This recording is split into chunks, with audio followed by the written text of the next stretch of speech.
여러분 안녕하십니까? 강준영의 딥 차이나입니다. 일본의 다카이치 사나에 총리가 중의원을 해산하고 총선을 다시 치렀습니다. 놀랍게도 다카이치 사나에 총리의 압승, 자민당의 압승으로 결과가 나타났습니다. 이렇게 되니까 일본의 우경화가 다시 더 강하게 진행되는 거 아닌가?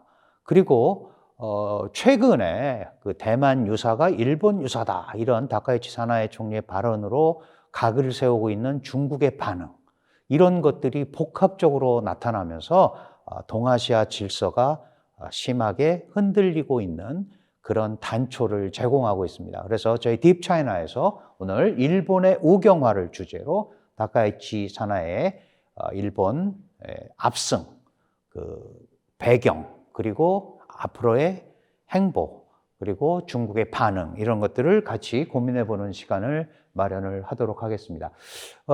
아직 완전 확정은 아닙니다. 어제 선거가 끝났기 때문에 오늘 저희가 긴급 편성해서 여러분을 만나고 있는데요. 총선 결과를 보면 일본의 중의원 의석수는 465석입니다. 그러면 일반적으로 이제 과반이 233석이 되겠죠. 233석이 되면 과반이 되는데 지금 놀랍게도 316석을 차지했습니다. 전후 2차 대전 이후에 최대 압승입니다. 그리고 파트너인 일본 유신회가 36석을 차지했습니다. 그래서 전체 465석 중에 연립여당의 합계가 352석에 달합니다. 개헌은 물론이고요. 어떤 일도 마음먹은 대로 다 할 수 있습니다. 특히 개헌 발의선이 310석이거든요. 이거를 아주 크게 넘어섰습니다. 그리고 다른 야당, 중도 연합을 만들고 그랬습니다만은 놀라웠게도 169석에서 110석대로 확 줄어들었죠. 다카이치 사나에의 완벽한 압승이다. 아이돌급 인기를 갖고 있다, 이런 얘기를 했는데, 그럼 왜 그렇게 됐는지가 우리가 좀 봐야 될 필요가 있죠. 다카이치 사나에 총리는 우선 여성 총리죠.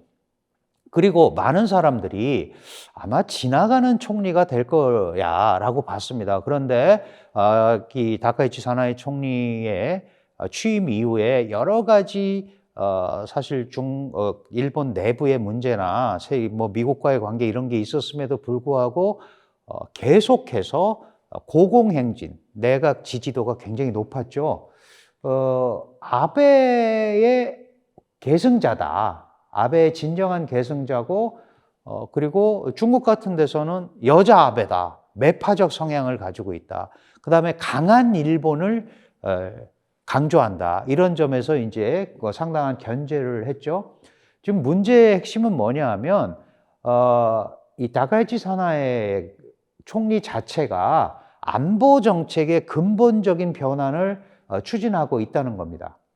야스쿠니 신사 참배 같은 경우는 주변국을 고려해서 하겠다 그러면서 살짝 한 발 빼고, 그 다음에 사실 오늘 아침에도 인터뷰에서 주변국, 그 다음에 관련국에게 이해를 시키는 게 더 중요하다, 이런 표현을 하면서 한 발 물러났지만, 기본적으로는 야스쿠니 신사 공식 참배를 할 생각을 가지고 있습니다.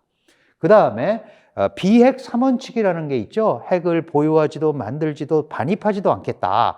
이런 거를 약간 바꾸고 있는 거죠. 핵 공유론을 주장하는 강경파기도 합니다. 이런 다카이치 사나에 총리, 그러니까 아베를 계승할 거다라고 우리가 지금 판단을 하고 있는 거죠. 가장 핵심적인 건 뭐냐 하면, 일본은 2차 대전 전범국입니다. 그래서 군대를 가질 수가 없어요. 군은 수비형 군대만 갖고 있죠. 그걸 자위대라고 하죠. 자위대, 스스로 지키는 겁니다. 그러니까 전수방위, 전문적으로 수비만 하는 군대예요.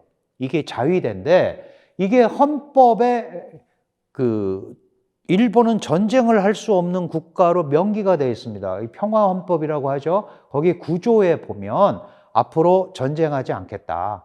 그리고 자위대라는 그 이름, 국방군이라는 이름으로 이제 바꾸고 싶은 거예요. 왜 일본이 정상국가인데 지금 사실은 정상국가가 아닌 거죠. 전범국가라서 전쟁 못하고 군대 보유 못했잖아요. 일본 군을 갖고 싶은 거예요. 일본 군으로. 그래서 전쟁이 가능한 정상국가, 보통국가로 전환을 시도하는 겁니다. 이거를 아베 총리도 계속 강조를 했었죠. 지금까지 못했지만.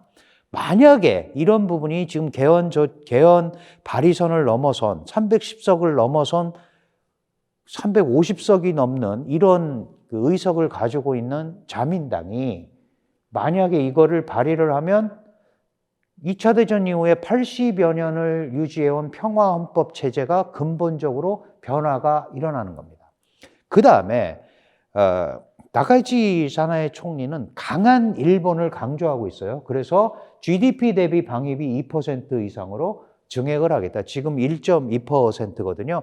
이전에는 1% 안 넘는다는 걸 또 지킨 적도 있어요. 그러다가 지금 점점 2% 이상으로 가겠다. 그 다음에 수비형이었잖아요.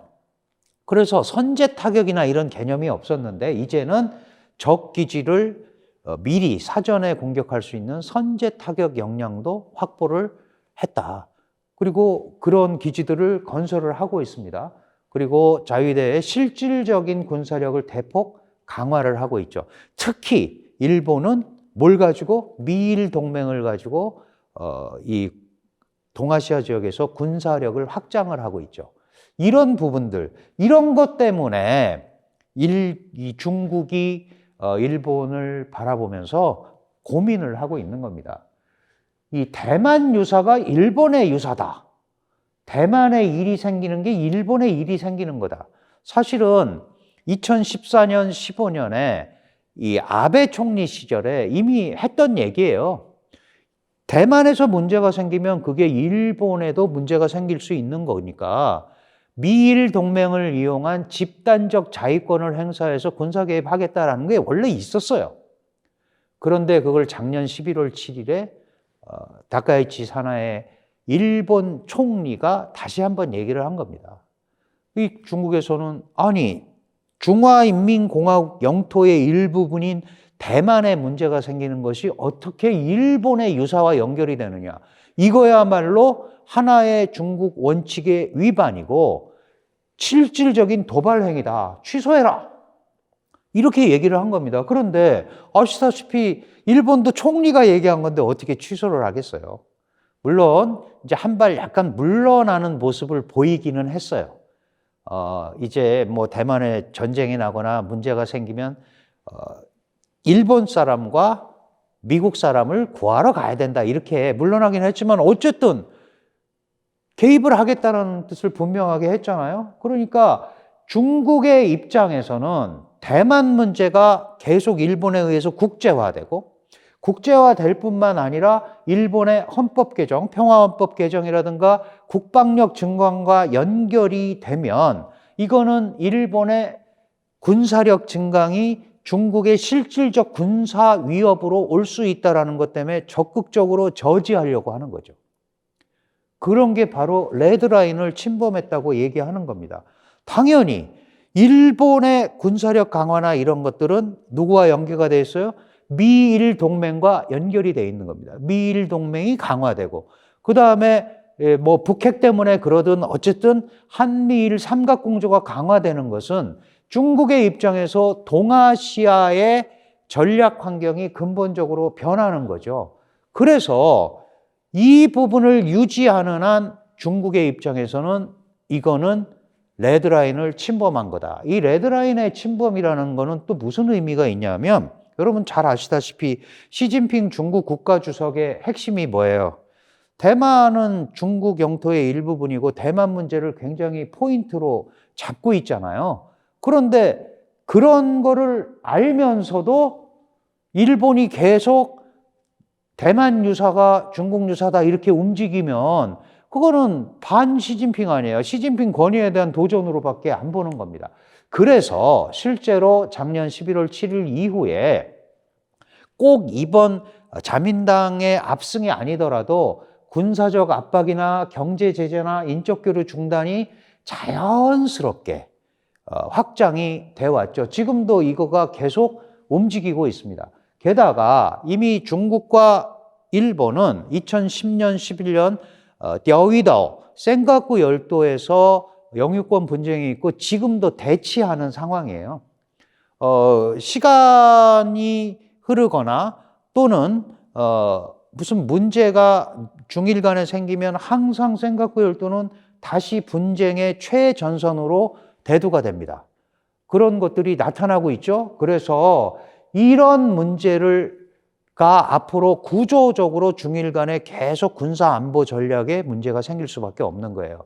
특히 다카이치 사나에 총리가 들어오고 나서는 센가쿠 열도 주변에 작은 섬들, 무인도도 있고 그렇거든요. 여기에 일본의 미사일 기지가 지금 대규모로 건설이 되고 있어요.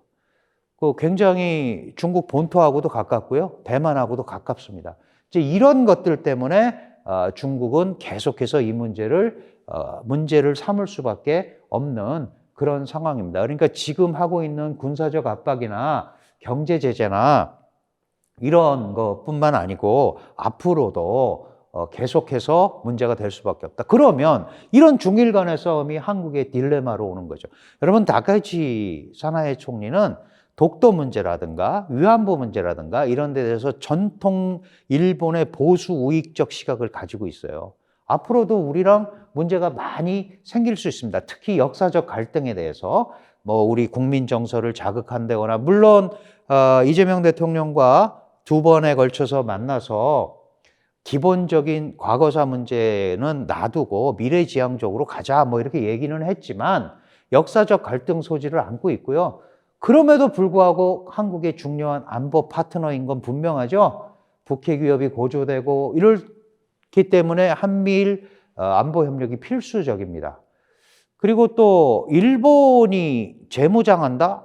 물론 중국은 이걸 군국주의화 이렇게 표현하는데 그런 것들이 사실은 한국한테 좋을지 나쁠지는 이게 대북 억제력 측면에서는 괜찮은데 한국에 대한 어떤 흐름에서는 이것도 우리가 환영할 만한 일은 또 아니에요. 그럼에도 불구하고 인도 태평양 지역에서의 한일 공조는 매우 중요하다. 이렇게 볼 수밖에 없죠. 그래서 우리가 전략적으로 잘 선택을 해야 됩니다. 안보 파트너이면서 또 역사적 갈등도 안고 있는 그런 존재가 바로 일본입니다. 자, 이제 이렇게 되면서 이 동아시아가 시계 제로 상태에 들어갔습니다.